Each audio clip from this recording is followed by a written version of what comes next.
Yo, yo,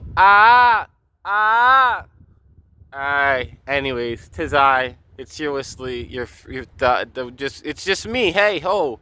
Anyways, hiya. Anyways, I said this last video, which I recorded right after this one, or I started recording this one right after my last video. But anyways, people apparently watch this, and it's not bots, so that made my self-esteem go up a little bit. Um, what was I gonna say?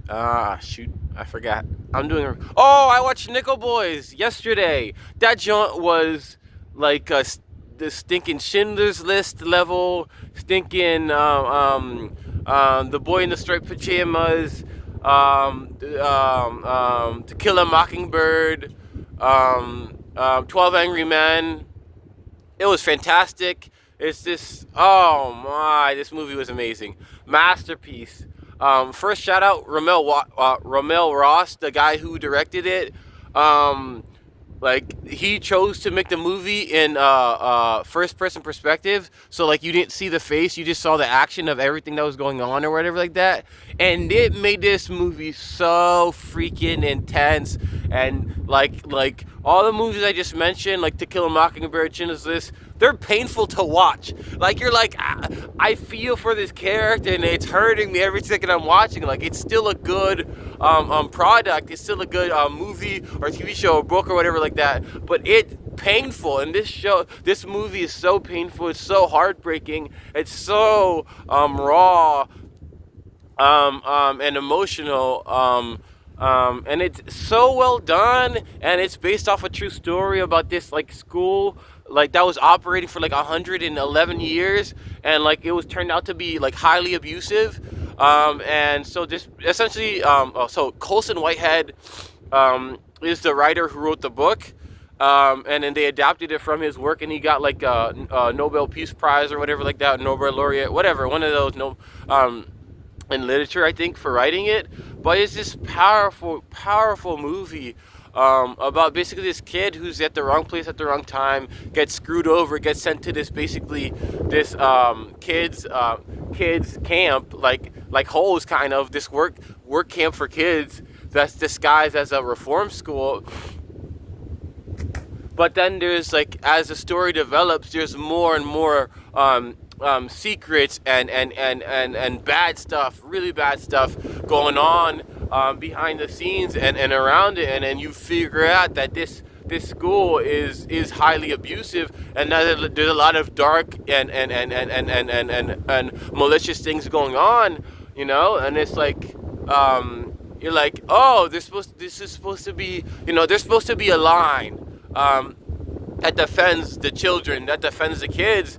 And even in America, or just like anywhere in the world, like you find that a lot too, where it's like, well, I expected there to be a line that you're not gonna scam all of these old people out of their life savings, and I expect there's gonna be a line that you're not gonna like rape, murder, and kill. And it happens all across the world, like human beings are fallible people, but there's a lot of evil and bad stuff that goes on, it's like, and you, like, average person in their mind, especially like in a first world country, you're like, that's not a good thing. Why you think there'd be some sort of line or like, hey, don't cross that, don't do all that bad stuff. But no, there's evil and crazy people and bad people who they don't care. They want to watch the world burn, per se, or they want to watch the world burn, and they want supreme control of everything, and they want to dominate.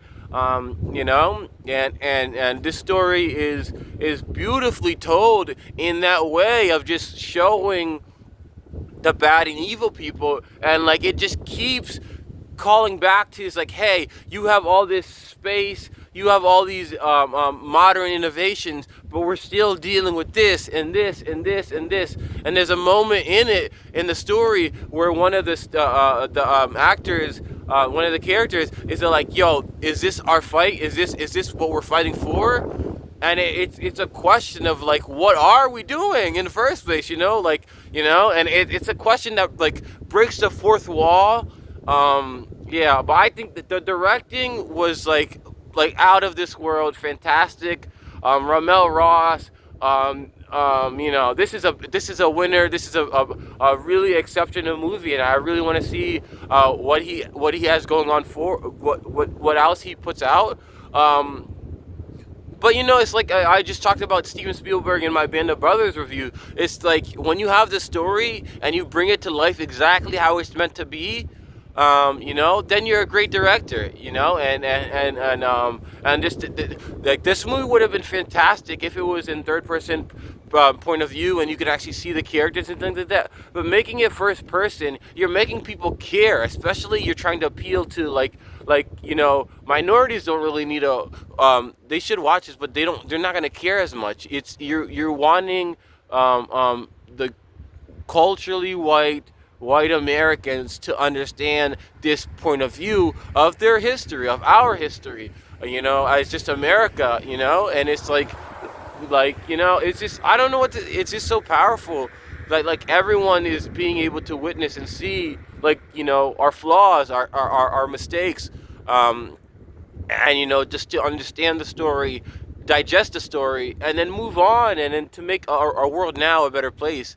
Um, it was fantastic. That just especially you're so limited. It's like because horror movies do that a lot, where it's like there's a lot of tracking shots, where shots where the camera's kind of directing you how to think and what to see.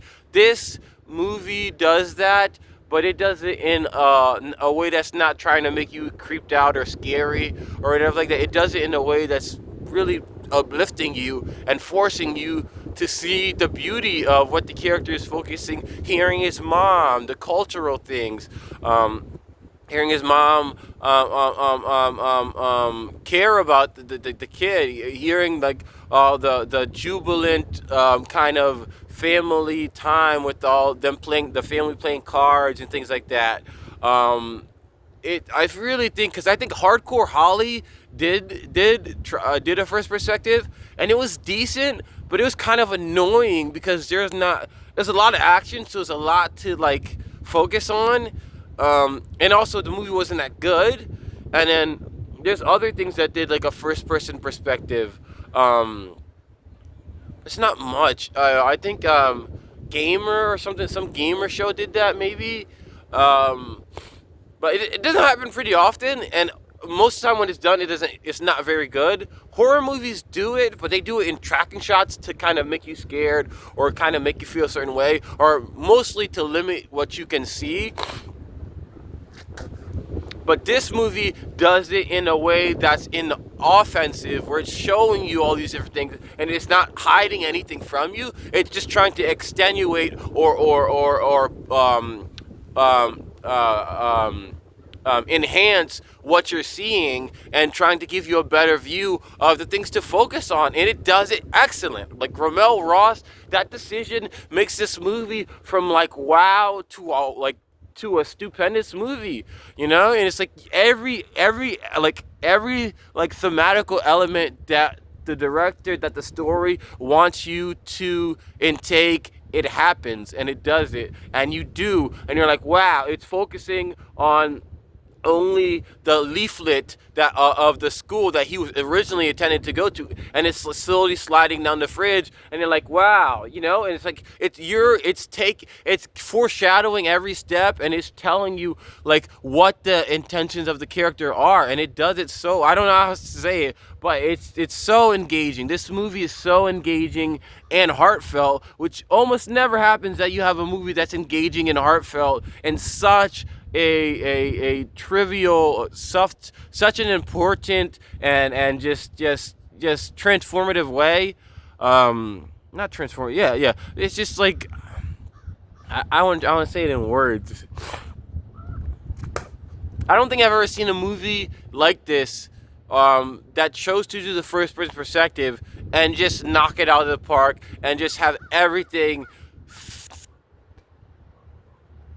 emotional hit you and make you feel so down and depressed, and just shit, man, this is real, this happened, even though it's based on a true story, but it's happened to somebody, and just all the events, it's a gut-wrenching, very heartful and emotional movie that, like, I think after I watched it, I was like, wow. Like, I was still blown, like, I was still blown away. I think like an hour or two after the movie, and it takes so much out of you. It takes so much energy just watching this movie because it's so freaking sad. It is so sad.